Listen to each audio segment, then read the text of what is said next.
Avez-vous déjà pris une décision en une fraction de seconde, une décision qui a le pouvoir de redéfinir toute votre existence? Pour Chloé, une jeune chauffeuse de taxi parisienne, cette décision a pris la forme d'une silhouette titubante sous une pluie battante, au bord d'une route départementale déserte. En s'arrêtant pour cet inconnu, elle ne savait pas qu'elle ne secourait pas seulement un homme, mais qu'elle mettait le doigt dans un engrenage de secrets et de mensonges qui allait la broyer ou la transformer à jamais.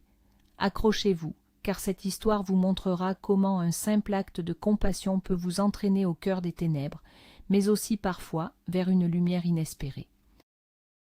Chloé n'avait jamais rêvé de conduire un taxi.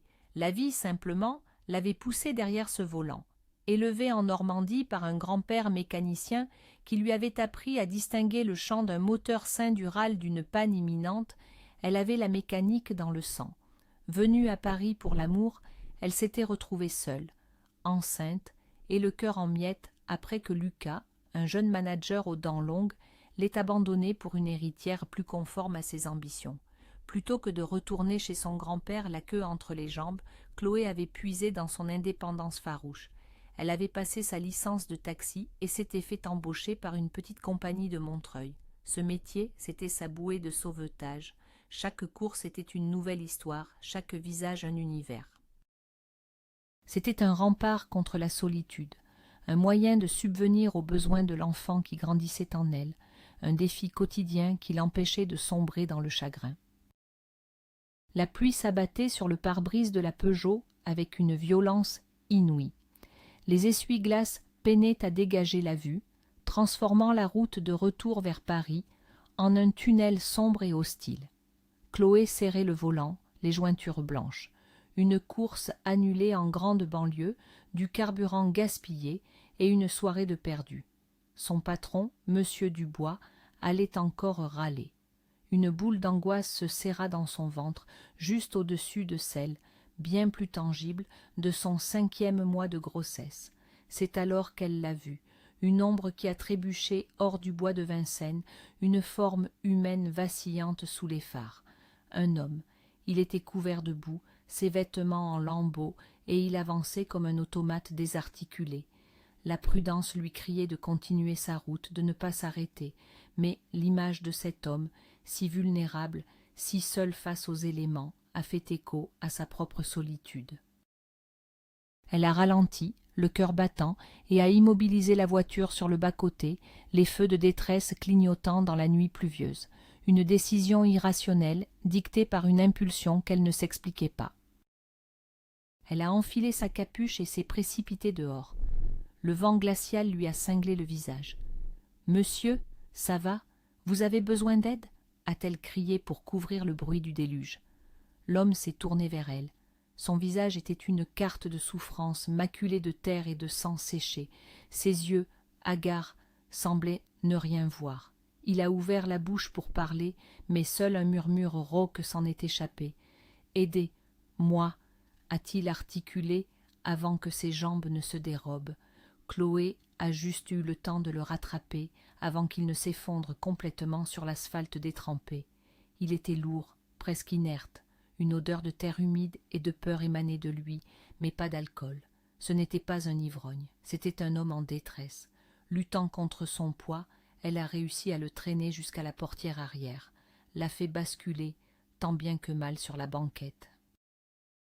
Elle a claqué la portière et retourné au volant, trempée jusqu'aux os et haletante. Direction l'hôpital le plus proche. Les questions attendraient. Pendant le trajet vers l'hôpital de la Pitié-Salpêtrière, le silence dans l'habitacle n'était rompu que par les gémissements sourds de son passager et le rythme hypnotique des essuie-glaces. Chloé jetait des coups d'œil inquiets dans le rétroviseur. L'homme semblait avoir perdu connaissance. Son visage, dans la lumière blafarde des lampadaires, paraissait jeune, peut-être de son âge. Que lui était-il arrivé? Une agression? Un accident? Elle a tenté de lui parler, de lui demander son nom, mais il ne répondait plus. Une fois arrivée aux urgences, elle a couru chercher de l'aide. 2 brancardiers l'ont pris en charge avec une efficacité routinière. Alors qu'ils l'emmenaient, Chloé est restée là, sur le parvis, sous l'auvent qui la protégeait à peine de la pluie. Elle se sentait vide, tremblante. Elle avait fait ce qu'il fallait faire, mais une partie d'elle regrettait déjà. Elle venait d'entrer dans la vie de cet inconnu, et elle sentait confusément que la vie de cet inconnu venait aussi d'entrer dans la sienne, sans y avoir été invitée.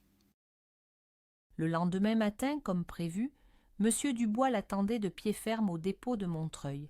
C'était un homme sec, dont le regard semblait toujours calculer les pertes et profits. « Alors, Chloé, on fait du tourisme avec la voiture de la société ?» a-t-il lancé, sans même un bonjour.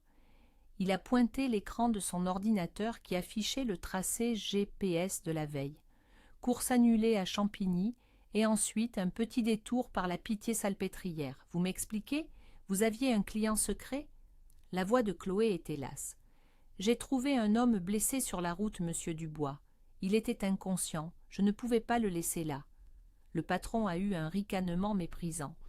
La bonne Samaritaine. Et pendant ce temps, le compteur ne tourne pas, et c'est moi qui paie l'essence. Je vous préviens, les frais de cette excursion, y compris le nettoyage de votre banquette pleine de boue, seront déduits de votre paie. Et que ça ne se reproduise plus. Ici, on n'est pas une ambulance. C'est clair? Chloé a baissé la tête, ravalant sa colère et son humiliation. Elle a hoché la tête et est allée préparer sa voiture, le cœur lourd. La gentillesse, visiblement, avait un prix. Épuisée par sa nuit et sa matinée tendue, Chloé est rentrée chez elle en début d'après-midi. Son petit appartement du 19e arrondissement lui a paru un havre de paix. Elle venait de se faire un thé quand on a frappé à sa porte. Un coup sec, autoritaire. Surprise, elle a regardé par le Judas. Un homme d'une 60aine d'années, impeccablement vêtu d'un costume sombre, se tenait sur le palier, flanqué de 2 autres hommes aux allures de garde du corps. Le cœur de Chloé s'est emballé. Elle a ouvert, hésitante. « Mademoiselle Chloé Martin ?» a demandé l'homme d'une voix grave. « Je suis Frédéric Moreau. Vous avez sauvé mon fils Léo hier soir. » Chloé était stupéfaite. Le fils du vagabond, entré, a-t-elle murmuré. Sans attendre une seconde invitation, il est entré, balayant l'appartement d'un regard dédaigneux.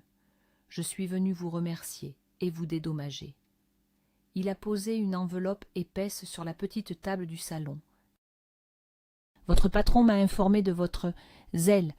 Considérez cela comme une compensation. » L'enveloppe était lourde de billets. Chloé a reculé d'un pas, mal à l'aise. « Je n'ai pas besoin d'argent, monsieur, a dit Chloé, la voix plus ferme qu'elle ne le pensait. J'ai juste fait ce qui me semblait juste.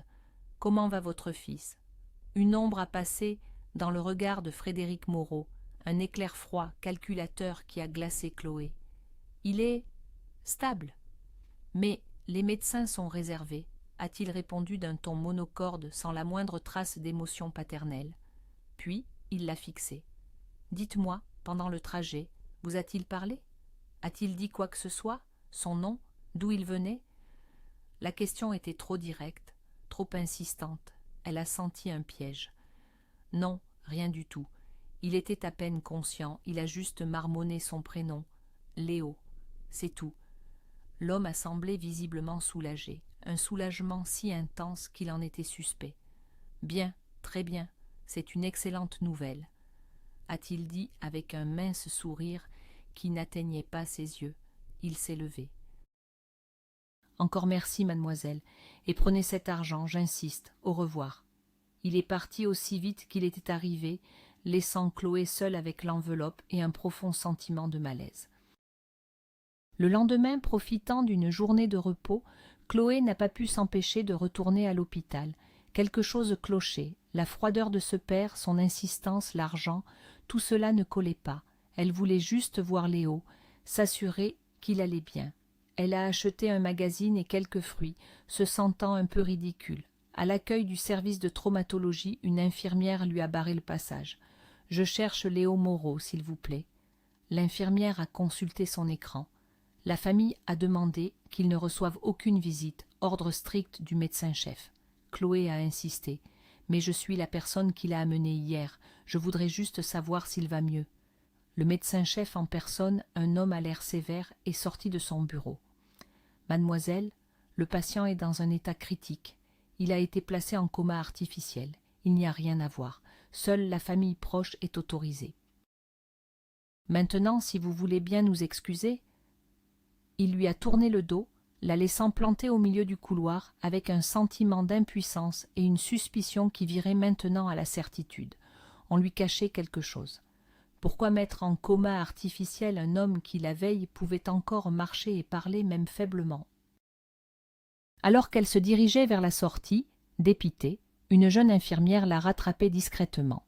« Attendez » a-t-elle murmuré, jetant des regards nerveux autour d'elle. Elle l'a entraînée dans une petite salle de repos vide. « Je m'appelle Sophie, c'est moi qui étais de service quand votre ami est arrivé. Il n'était pas si mal en point. Des contusions, une commotion, mais rien qui justifie un coma. Son visage était grave.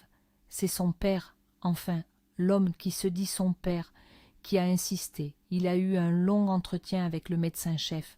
J'ai entendu des bribes. Il a parlé d'une grosse donation pour le service. Depuis, c'est le secret absolu autour de ce patient. On lui administre des sédatifs très puissants. Je ne suis qu'une simple infirmière, mais je peux vous dire que quelque chose de louche se trame. On ne le soigne pas, on le maintient endormi de force. » Chloé sentait son sang se glacer. Les paroles de Sophie confirmaient ses pires craintes. Léo n'était pas soigné, il était séquestré, et l'hôpital était complice. Cette nuit-là, Chloé n'a pas dormi. Les images se bousculaient dans sa tête, le visage en détresse de Léo, le regard glacial de Frédéric, les mots chuchotés par l'infirmière Sophie. Elle a regardé son ventre arrondi dans le miroir. Elle avait déjà une responsabilité immense, une vie à protéger. S'immiscer dans cette histoire était une folie. C'était dangereux, cela ne la regardait pas. Elle aurait dû prendre l'argent de Frédéric et oublier toute cette histoire. C'était la chose la plus sensée à faire. Mais son grand-père lui avait toujours dit « Quand tu vois une injustice, si tu ne fais rien, tu en deviens complice. » Elle ne pouvait pas abandonner Léo à son sort. Ce serait comme l'abandonner une seconde fois sur le bord de cette route. Au petit matin, sa décision était prise. Elle a cherché le numéro de l'hôpital dans son téléphone, a demandé le service de traumatologie et a espéré que Sophie soit de garde. Elle devait l'aider. Elle ne savait pas encore comment, mais elle ne pouvait plus reculer. Sophie a répondu, sa voix tendue par la surprise. Chloé lui a donné rendez-vous dans un petit café près de l'hôpital pendant sa pause déjeuner. Assise face à face, Chloé est allée droit au but. Il faut le faire sortir de là. Sophie a failli s'étouffer avec son café. « Mais vous êtes folle, c'est un enlèvement. Je pourrais perdre mon poste, aller en prison. Et lui, il pourrait perdre la vie, » a rétorqué Chloé. « Il ne le soigne pas, vous l'avez dit vous-même. Il l'endorme. Pourquoi? Pour l'empêcher de parler? Pour l'empêcher de faire quelque chose? Je ne sais pas, mais ce n'est pas normal.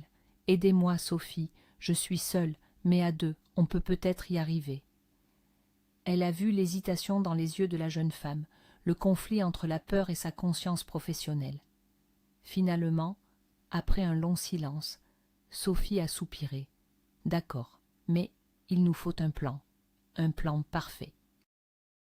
J'ai ma prochaine garde de nuit dans 2 jours, ça nous laisse 48 heures pour tout préparer, ce sera notre seule chance. » Un pacte venait d'être scellé au-dessus de 2 tasses de café refroidi. La nuit de l'évasion était électrique. Chloé a garé sa Peugeot dans une ruelle sombre derrière l'hôpital, près de la sortie de la blanchisserie, comme convenu avec Sophie. Elle a coupé le moteur et a attendu, le cœur battant à tout rompre. Chaque ombre, chaque bruit de pas la faisait sursauter. Elle portait une blouse blanche et un masque que Sophie lui avait fourni, espérant que cela suffirait à la faire passer pour un membre du personnel. 20 longues minutes se sont écoulées. Puis, la porte de service s'est ouverte en grinçant. Sophie est apparue, poussant un brancard sur lequel reposait une forme allongée, entièrement recouverte d'un drap. Léo. À deux, dans un silence fébrile, elles l'ont transféré sur la banquette arrière de la voiture. Il était lourd, inconscient, mais il respirait. « Je n'ai pas pu arrêter complètement les sédatifs, juste les diminuer, » a chuchoté Sophie. « Il devrait se réveiller dans les prochaines 24 heures. Voici de quoi le maintenir hydraté et quelques antidotes. Faites attention. » Elle a glissé un sac dans les mains de Chloé, lui a serré le bras et a disparu dans la nuit. Chloé a démarré, en trombe. le sentiment d'avoir commis l'acte le plus fou et le plus juste de sa vie. Rentrée dans son petit appartement au 5e étage sans ascenseur avec un homme inconscient relevé de l'exploit, Chloé a dû appeler son voisin et collègue, Julien, le seul à qui elle pouvait faire un minimum confiance. « Julien, j'ai besoin de toi. Ne pose pas de questions, s'il te plaît. Aide-moi juste à monter quelqu'un. » Quand il a vu Léo inanimé sur la banquette, Julien a blêmi. « Chloé, mais dans quoi tu t'es encore fourrée? C'est le type de l'autre soir, non? Je t'expliquerai plus tard. Aide-moi, » a-t-elle supplié. Sans un mot de plus, il l'a aidée à hisser Léo dans les escaliers étroits et à l'allonger sur le canapé-lit du salon. Une fois Léo installé, Julien s'est tourné vers elle, les bras croisés. « C'est de la folie pure, ton truc. Si on te retrouve, t'es fini. Et moi, je risque gros pour complicité. Je sais, Julien, et je ne te le pardonnerai jamais, mais je ne pouvais pas le laisser. » Il a secoué la tête, un mélange d'admiration et d'inquiétude dans le regard. « Fais attention à toi, Chloé, vraiment. » Il est reparti, la laissant seule avec son secret et son invité endormi. Le lendemain, en fin d'après-midi, Léo a commencé à s'agiter. Il a ouvert les yeux lentement, clignant face à la lumière qui filtrait à travers les rideaux. Son regard était confus. Il a essayé de se redresser, mais un gémissement de douleur l'en a empêché. « Où suis-je » a-t-il demandé d'une voix pâteuse. Chloé, qui veillait sur lui depuis des heures, s'est approchée avec un verre d'eau. « Vous êtes en sécurité. Vous êtes chez moi. Je suis Chloé, la chauffeuse de taxi. Je vous ai trouvé sur la route. » Des bribes de souvenirs semblaient lui revenir. La pluie, les phares. « L'hôpital, j'étais à l'hôpital, » a-t-il dit, fronçant les sourcils. « Oui, » a confirmé Chloé doucement, « mais il valait mieux que vous n'y restiez pas. » Il l'a regardée, essayant de comprendre. Il a vu son ventre arrondi, la fatigue sur son visage, mais aussi une lueur de détermination dans ses yeux. Il ne la connaissait pas, mais cette femme venait de prendre un risque insensé pour lui, et il ne savait même pas pourquoi. Pendant des heures, Chloé lui a tout raconté. La visite de Frédéric, l'argent, le coma artificiel, les soupçons de l'infirmière, l'évasion nocturne. Léo écoutait, le visage se durcissant à chaque mot. Quand elle a eu fini, il était resté silencieux un long moment, assimilant l'horreur de la situation. Puis, il a commencé à parler, et l'histoire du vagabond a laissé place à une saga familiale complexe et tragique. « Frédéric n'est pas mon père, » a-t-il commencé. « C'est mon beau-père. Il était l'associé de mon vrai père, qui a bâti un empire hôtelier. Mes parents sont morts dans un accident de voiture quand j'avais 5 ans. Frédéric est devenu mon tuteur et a pris les rênes de l'entreprise. Il a expliqué que selon le testament de son père, il devait hériter de la totalité de la fortune et de la société à son 25e anniversaire, un anniversaire qui était dans moins d'1 semaine. Frédéric a tout fait pour me tenir éloigné.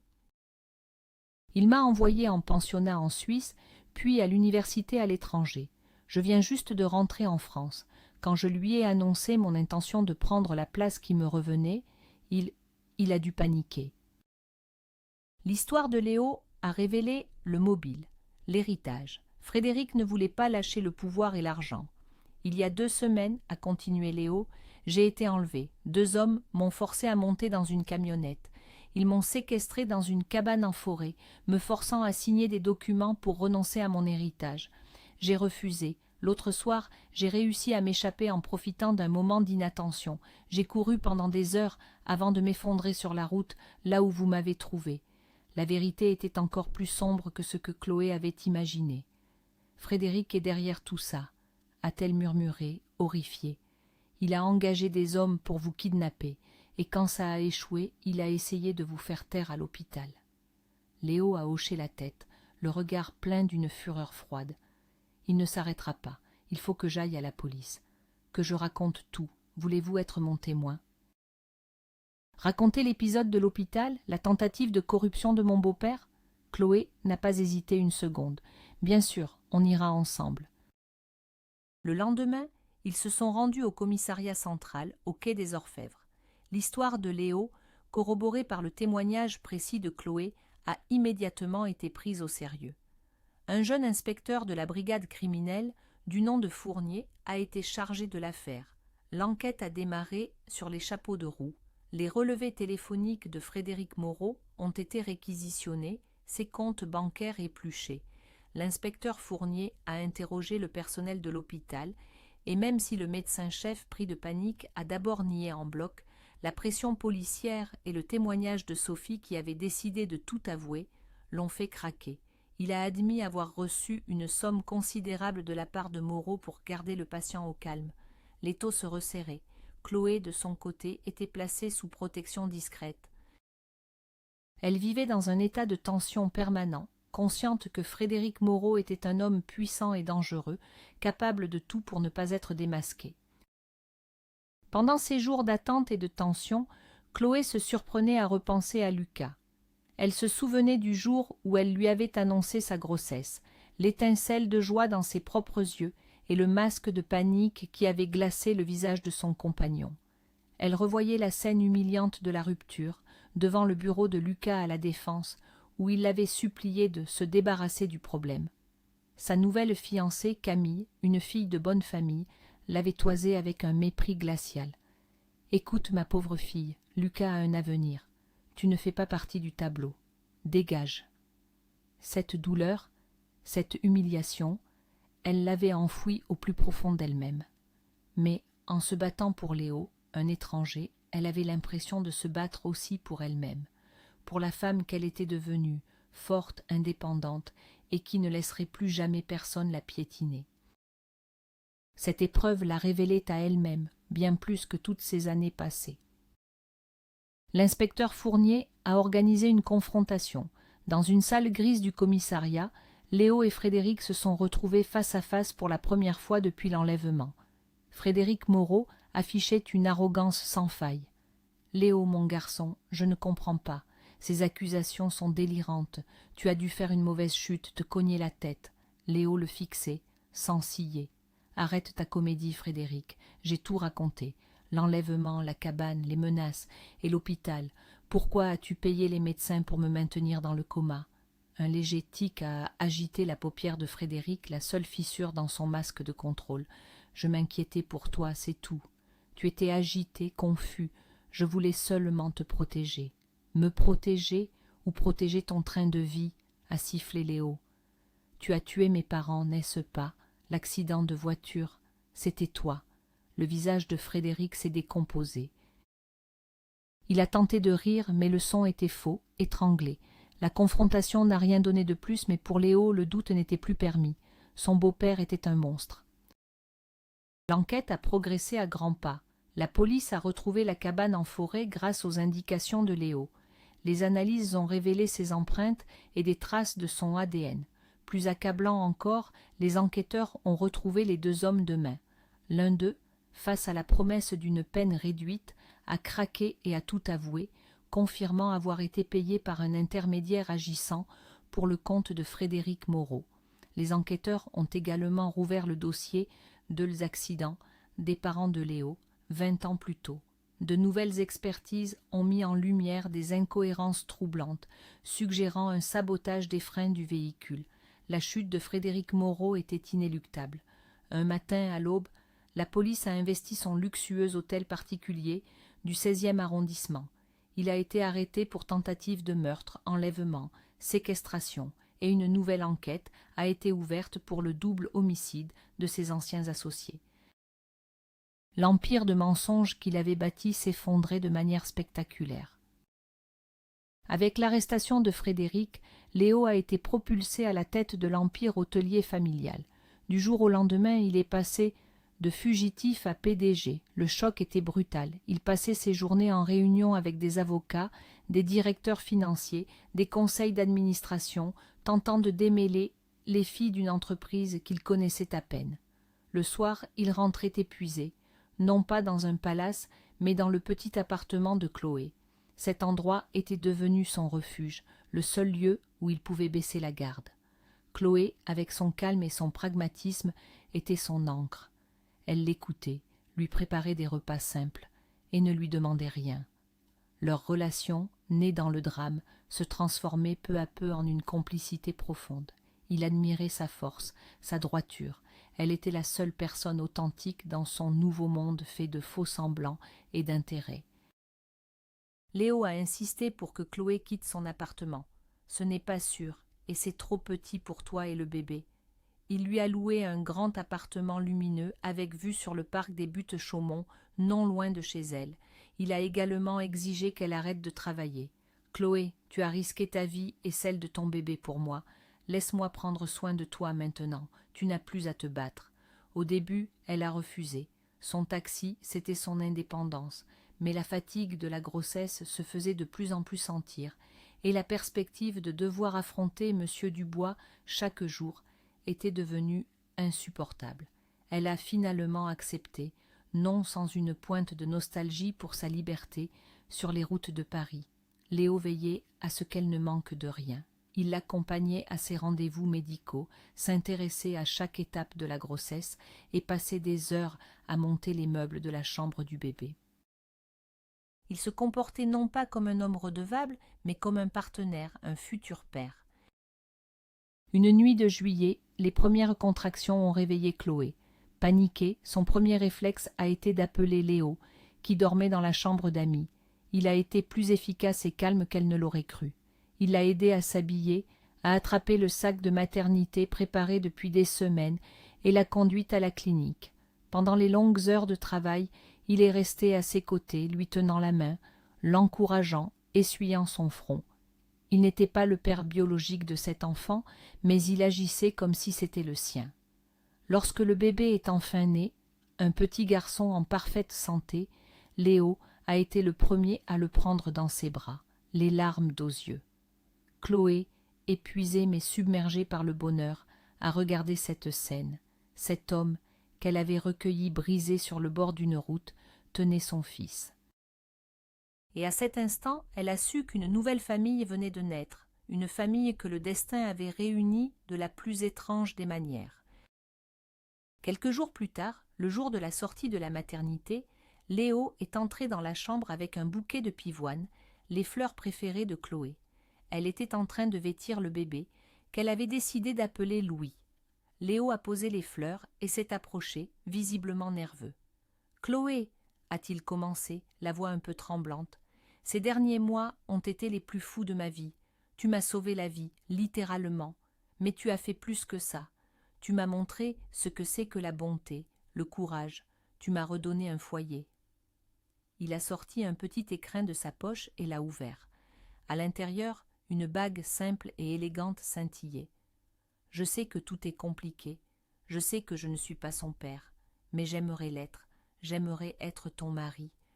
Chloé Martin, veux-tu m'épouser et me laisser faire partie de votre vie pour toujours ?» Chloé, les larmes coulant sur ses joues, a simplement hoché la tête, incapable de parler. Elle a tendu la main et il y a glissé la bague. C'était un nouveau commencement.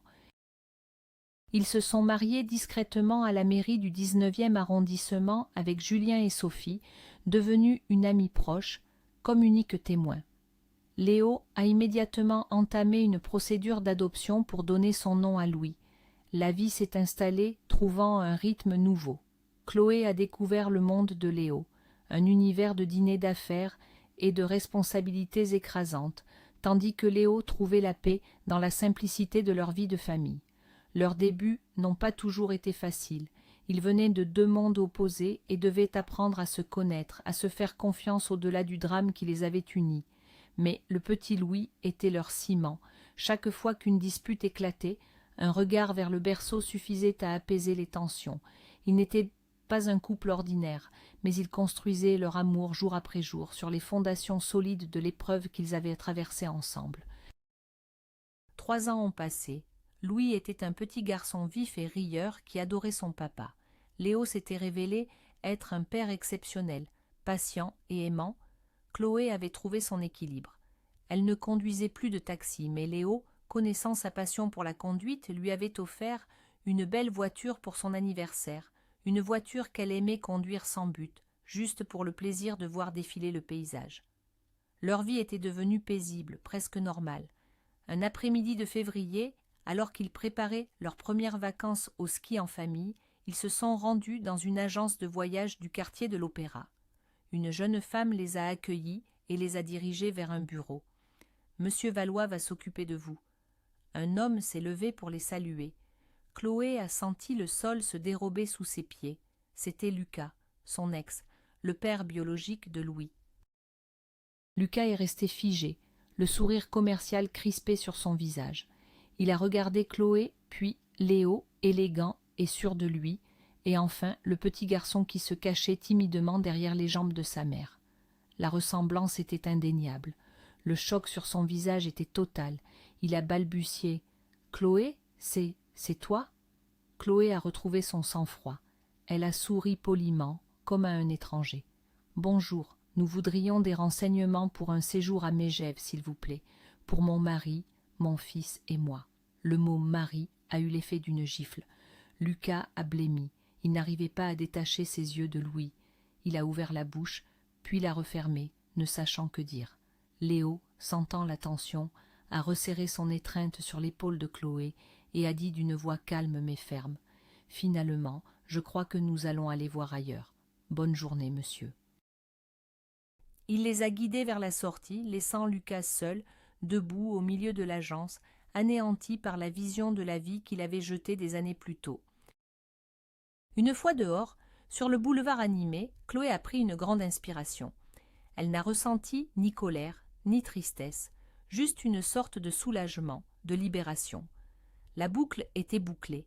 Léo la regardait avec inquiétude. « Ça va ?» a-t-il demandé. Elle lui a souri, un vrai sourire, lumineux. « Mieux que jamais. Allons réserver ses vacances. Je crois qu'on les a bien méritées. » Elle a pris la main de son mari d'un côté et celle de son fils de l'autre. En marchant, elle a pensé à ce soir de pluie, à cette silhouette sur la route. Si elle avait continué son chemin, si elle avait écouté la voix de la raison, elle serait probablement encore seule, à se battre pour joindre les deux bouts, le cœur lourd de regrets. Parfois, les décisions les plus folles sont celles qui nous sauvent. Parfois, en sauvant quelqu'un d'autre, c'est avant tout soi-même que l'on sauve.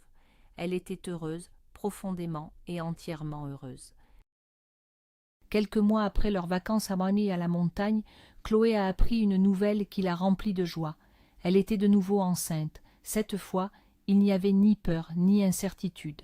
Quand elle l'a annoncé à Léo, il l'a soulevée de terre en la faisant tourner, riant comme un enfant. Leur amour, né dans l'adversité, allait donner un nouveau fruit. Leur famille allait s'agrandir. Pendant ce temps, leur amie Sophie avait, elle aussi, trouvé le bonheur. Chloé l'avait présentée à un ami de Léo, un architecte charmant. Ils s'étaient mariés l'été précédent, et c'est avec une joie immense que Sophie avait annoncé à Chloé qu'elle attendait également un heureux événement. Les deux amis, liés par un secret et une évasion nocturne, allaient vivre leur maternité ensemble, se soutenant comme elles l'avaient toujours fait. Leur vie, qui avait connu tant de tumultes, semblait enfin trouver un cours paisible, rempli de promesses et d'amitié. Les années ont continué de s'écouler, tissant des liens de plus en plus forts entre tous. La famille Moreau s'est agrandie avec la naissance d'une petite fille qu'ils ont prénommée Luna. Louis était un grand frère protecteur et attentionné. Les week-ends se passaient souvent tous ensemble avec la famille de Sophie. Ils organisaient de grands barbecues dans le jardin de la maison de campagne que Léo avait achetée en Normandie, non loin du village d'enfance de Chloé. Son grand-père, vieillissant mais toujours vif, regardait cette tribu joyeuse avec des yeux pétillants de fierté. Il voyait sa petite fille, qu'il avait élevée seule, épanouie, aimée et à la tête d'une famille magnifique. Il se disait souvent que la vie avait une drôle de façon de rendre la monnaie de sa pièce. Chloé avait tant donné, sans jamais rien attendre en retour, et la vie, finalement, lui avait tout offert. Un amour solide, des enfants merveilleux et le bonheur simple des jours qui passent. Un soir, alors que les enfants dormaient et que la maison était silencieuse, Chloé et Léo étaient assis sur la terrasse, regardant les étoiles. Léo a pris la main de sa femme. « Tu penses à quoi ?» a-t-il demandé. Chloé a souri. « Je pensais à mon ancien taxi, à cette nuit de pluie. C'est fou comme tout peut basculer en un instant. Un choix, un seul. » Léo a caressé sa main. C'était plus qu'un choix, c'était qui tu es. N'importe qui d'autre aurait continué sa route. Mais pas toi. Tu ne m'as pas seulement sauvé d'un fossé. Tu m'as sauvée de la solitude, de la vengeance, de la haine. Tu m'as appris à vivre à nouveau. C'est toi, mon miracle, Chloé. » Elle a posé sa tête sur son épaule, sentant la chaleur et la sécurité qu'il dégageait. Elle avait cru pendant si longtemps qu'elle devait se battre seule contre le monde entier. Aujourd'hui, elle savait qu'être forte, ce n'est pas de ne jamais avoir besoin d'aide. C'est de savoir l'accepter et surtout de savoir en donner. C'était ça, le véritable secret du bonheur. Ainsi, l'histoire de Chloé et Léo nous rappelle une vérité essentielle. Les plus grands tournants de nos vies ne sont pas toujours le fruit de plans longuement mûris, mais souvent d'une simple impulsion du cœur. Un acte de bonté désintéressée, un choix d'humanité face à l'inconnu, peut déclencher une cascade d'événements qui redessinent notre destin de la plus inattendue des manières. Chloé cherchait simplement à survivre. Elle a trouvé une raison de vivre.